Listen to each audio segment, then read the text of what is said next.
ইনশাআল্লাহ।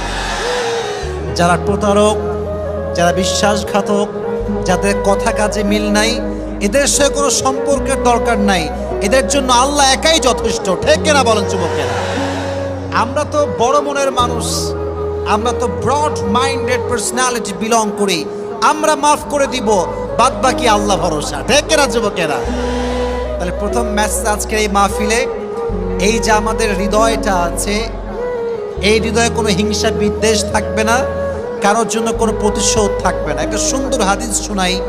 নবীজি বলেছেন, আমার জীবনের সবচেয়ে বড় আমল কি তোমরা জানো? সাহাবা একরাম বলল, ইয়া রাসূলুল্লাহ, বলেন কি আমল যেটা সবচেয়ে বড় আমল? নবীজি বলেন, এটা কোনো তাহাজ্জুদ নয়, এটা কোনো দান নয়।